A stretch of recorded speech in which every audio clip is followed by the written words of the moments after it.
हे class 10 students, कैसे हो आप सभी। आज हमारी मैराथन सीरीज का है डे 1। और आज हम आपकी साइंस की क्लास 10 का चैप्टर पढ़ने वाले हैं, केमिकल रिएक्शंस एंड इक्वेशंस। इसके नीचे लिखा है भाई ऑल इन वन, यानी कि इस एक वीडियो में हम आपको सब कुछ कवर करवा दूंगा भाई मैं इस चैप्टर का। इस चैप्टर में हम मतलब कि अभी तो हम ऊपर ऊपर से देखेंगे, अगर आपको डिटेल्ड वीडियो चाहिए ना तो कमेंट कर देना मुझे। अभी हम सिर्फ ऊपर ऊपर से देख रहे हैं चैप्टर को, यानी कि एक तरह से रैपिड फायर रिवीजन, जैसा कि आपको पता ही है हम कर रहे हैं। तो ये है प्रॉपर रैपिड फायर रिवीजन इस चैप्टर की। तो चलो भाई हम फटाफट से सबसे पहले ना इस चैप्टर में ना हम ये दो चीजें देख रहे हैं कि केमिकल रिएक्शन क्या होती है और केमिकल इक्वेशन क्या होती है। बहुत बच्चे ना भाई पता है क्या करते हैं, इन दोनों का ना मतलब ही नहीं पता होता बहुत बच्चों को कि इसमें और इसमें डिफरेंस क्या है। तो वो सबसे पहले मैं आपको इस टॉपिक में समझा देता हूँ। तो डिफरेंस की बात करें तो केमिकल रिएक्शन, यानी कि केमिकल रिएक्शन एक वो चीज है, यानी कि अगर आप कोई रिएक्शन करवाते हो उसी को हम जो है बोलते हैं केमिकल रिएक्शन। मेन आता है ये कि केमिकल इक्वेशन क्या होती है। केमिकल इक्वेशन कुछ नहीं होता, जो आपने रिएक्शन करवाई और जो जो केमिकल्स या फिर जो है उसमें इन्वॉल्व हुई चीजें, उसको लिखने के तरीके को हम बोलते हैं केमिकल इक्वेशन। तो यही है इन दिनों में मेन डिफरेंस। तो ये है आपकी बुक की सबसे पहली एक्टिविटी, जो कि एक्टिविटी 1.1। इस एक्टिविटी में ना भाई कुछ नहीं करा है, सिंपली ये कहना क्या लिया है कि हमने ना ये कहना ये जो है मैग्नीशियम रिबन लिया है। ठीक है। तो इस मैग्नीशियम रिबन पे पता है क्या होता है, जब ये एयर के कांटेक्ट में आता है तो इस पे ना ऑक्सीजन आ जाती है और ये बन जाता है मैग्नीशियम ऑक्साइड। ठीक है। तो हमने क्या करा, एक मैच स्टिक लिया और इसको बर्न करना है, लेकिन बर्न करने से पहले हमें क्या करना, जब हम बर्न करेंगे तो इसकी जो ना फ्यूम्स कलेक्ट होगी, जो फ्यूम्स होगी वो होगी मैग्नीशियम ऑक्साइड की। और जब हम इसे बर्न करेंगे तो बर्न करने से पहले हमें ना इस पे सैंड पेपर जो है, इसको सैंड पेपर से रब करना पड़ेगा इस मैग्नीशियम रिबन को। आप पूछोगे क्यों।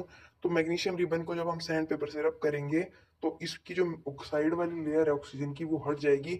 ऑक्सीजन की लेयर के साथ ये जलेगा नहीं। अगर हम ऑक्सीजन की लेयर हटाएंगे तभी जो है ये एक्सपेरिमेंट आप फॉर्म कर सकते हो। तो कुछ इतना ही कहा है कि मैग्नीशियम रिबन को जलाने से पहले उसको सैंड पेपर से जरा। फ्रेंड्स, आपको इस चैप्टर में आप जो रिएक्शन है उसमें बेसिकली आपको 4 टाइप्स की रिएक्शन पढ़नी है। सबसे पहले आती है हमारी कॉम्बिनेशन रिएक्शन, फिर आती है हमारी डीकम्पोजिशन रिएक्शन, फिर आती है हमारी डिस्प्लेसमेंट रिएक्शन और उसके बाद आती है हमारी डबल डिस्प्लेसमेंट रिएक्शन। तो चलो मैं आपको इन सबको पढ़ने से पहले आपको ये पढ़ना पड़ेगा कि रिएक्शन होती क्या है। रिएक्शन के जो एरो के लेफ्ट साइड होता है उसको हम बोलते हैं रिएक्टेंट, और एरो के जो राइट साइड होता है उसको हम प्रोडक्ट बोलते हैं। और जो एरो है इसको हम बोलते हैं गिव्स। तो यानी कि अगर हमें कोई रिएक्शन बोल के बतानी है तो हम बताएंगे A plus B gives A B. A plus B gives A B, याद रख लेना, ये होता है रिएक्टेंट और ये होता है। देख रहे हैं कॉम्बिनेशन रिएक्शन। कॉम्बिनेशन रिएक्शन क्या होती है, to or more reactant form one product. अभी आपको बताया था रिएक्टेंट और प्रोडक्ट, यानी कि ए प्लस बी, यानी कि दो रिएक्टेंट होंगे और वो फॉर्म करेंगे एक सिंगल प्रोडक्ट। यही होती है हमारी कॉम्बिनेशन रिएक्शन। उससे पहले आप एक चीज और जान लो, जो इसमें भी दो तरह की होती है, एक्सोथर्मिक रिएक्शन और एंडोथर्मिक रिएक्शन। एक्सोथर्मिक रिएक्शन में हीट जो है वो रिलीज हो रही होती है, और एंडोथर्मिक रिएक्शन में हीट को हम इवोल्व हो रही होती है, यानी कि हीट को एब्जॉर्ब हो रही होती है। अब आते हैं हमारी नेक्स्ट रिएक्शन पे, जो कि है डीकम्पोजिशन रिएक्शन। ये क्या कह रही है कि single reactant breaks to form two or more product. यानी कि ये जो रिएक्टेंट है इसमें जो दो चीजें इन्वॉल्व होगी और वो एक सिंगल प्रोडक्ट बनाएगा, उसको हम बोलेंगे डीकम्पोजिशन रिएक्शन के भी जो हमें 3 पार्ट्स यहाँ पर पढ़ने हैं, तो वो हम फटाफट से पढ़ लेते हैं। डीकम्पोजिशन रिएक्शन में सबसे पहला आता है थर्मल डीकम्पोजिशन। थर्मल डीकम्पोजिशन मतलब पी ऑफ हीट, यानी कि प्रेजेंस ऑफ हीट में जो कंपोजिशन हो रही है उसको हम बोलेंगे थर्मल डीकम्पोजिशन। फिर आता है फोटोलाइटिक डीकम्पोजिशन, यानी कि जो प्रेजेंस ऑफ करंट की प्रेजेंस में जो हो रही है रिएक्शन, उसको हम बोलेंगे फोटोलाइटिक डीकम्पोजिशन।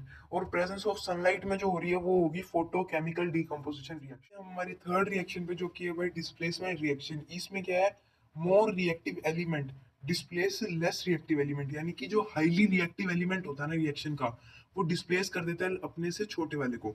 यहाँ पर क्या हुआ है देखो, Fe plus CuSO4 gives FeSO4 plus you, यानी कि जो आयरन है Fe ने उसने Cu यानी कि कॉपर को डिस्प्लेस करा है। तो अभी जब रिएक्टेंट में ये थी रिएक्शन और प्रोडक्ट में आकर Fe ने Cu की जगह ले लिया, आप देख सकते हैं, और Cu ने जो है Fe की जगह ले ली, यानी कि यहाँ पर जो है Cu अलग हो चुका है, कॉपर अलग हो चुका है। तो यही होती है भाई डिस्प्लेसमेंट। और इंपॉर्टेंट बात है जो आपको याद रखनी है कि जितनी भी डिस्प्लेसमेंट रिएक्शंस होगी वो ऑल आर एक्सोथर्मिक, यानी कि सारी रिएक्शन डिस्प्लेसमेंट वाली हमेशा एक्सोथर्मिक होती है। हमारी डबल डिस्प्लेसमेंट रिएक्शन, इस रिएक्शन में क्या होता है ना, two compounds exchange there ions.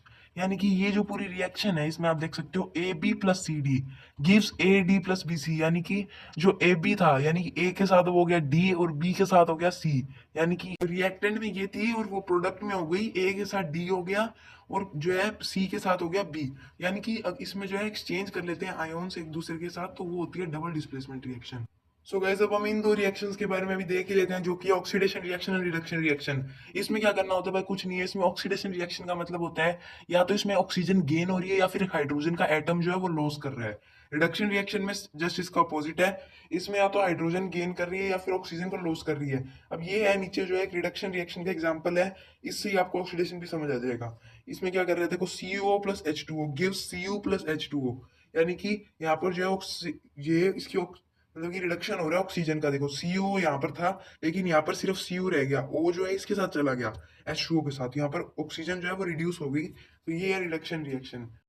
सो आप एक ये चीज और समझ लो कि ऑक्सीडेशन रिएक्शन और रिडक्शन रिएक्शन को जब कंबाइन कर देते हैं तो इसका मतलब होता है रिडॉक्स रिएक्शन। तो रिडॉक्स रिएक्शन की डेफिनेशन होगी oxidation plus combination of reduction reaction is known as redox reaction. फिर आते हैं हमारा लास्ट सेकंड टॉपिक जो कि है कोरोजन। कोरोजन मतलब होता है रस्टिंग ऑफ मेटल। तो हम इस मेटल को जो है रस्टिंग होने से प्रिवेंट कैसे कर सकते हैं, तो या तो हम उस मेटल पे पेंटिंग कर दें या फिर जो उस पे हम ग्रीसिंग कर दें। तो यही कुछ वेज है मेटल को कोरोजन से प्रिवेंट करने के। अब ये हमारा चैप्टर का लास्ट टॉपिक जो कि है रेंसिडिटी। तो रेंसिडिटी का मतलब होता है product expired due to oxygen, यानी कि अगर कोई चिप्स का पैकेट है, अगर हम उसे खुला छोड़ देते हैं तो वो कुछ टाइम के बाद जो है खाने में अजीब सा हो जाता है, ठीक है, तो वो उससे जो है ऑक्सीजन के कांटेक्ट में आके वो जो है खराब हो जाता है। तो ये क्या होता है, अगर हम चिप्स के पैकेट में जो है नाइट्रोजन भरी जाती है और नाइट्रोजन काम करती है एज एंटीऑक्सीडेंट, मतलब ये प्रिवेंट करती है ऑक्सीजन से उस प्रोडक्ट को।